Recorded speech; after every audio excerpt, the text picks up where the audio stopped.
हमर सैया के ढनट हमर सैया के हमर सैया के ढनटी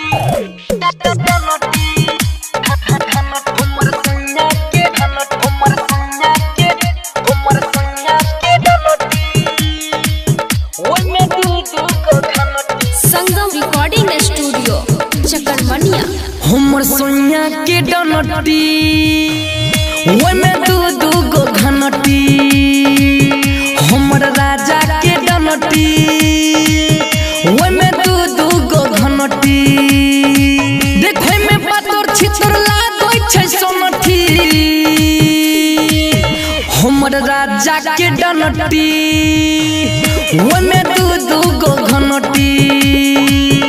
हमर सैया के ढनटी ओय में दूध को घनटी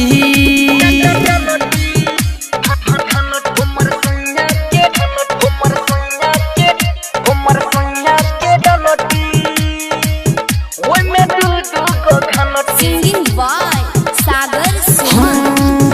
जब हम लगनिया बैसन कै छै मन देखते हमर मनसा के होई जाय छै टन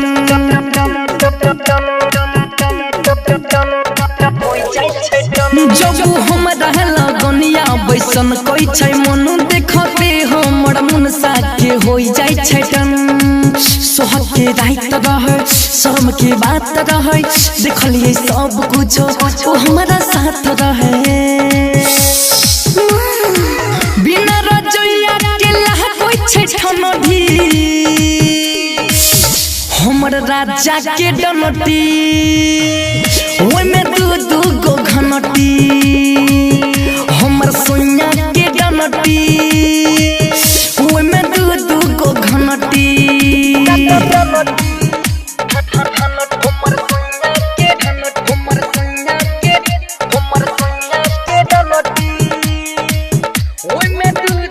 रिकॉर्डिंग बाय दुर्गेश जी। आई है पतर सोनिया में मजा गजब मिलै छै जब रोहिया चलै डनटी हिलै छै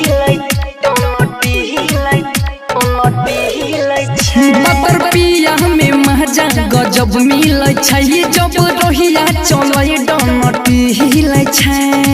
सागर सुमन सरवन कल कोई कमाल गे दुर्गेश रणधीर राकेश हैंडसम बाबा गे सेजिया मारो जे देखा पोछे झनटी हमर राजा के ढनटी ओय में दूध को घनटी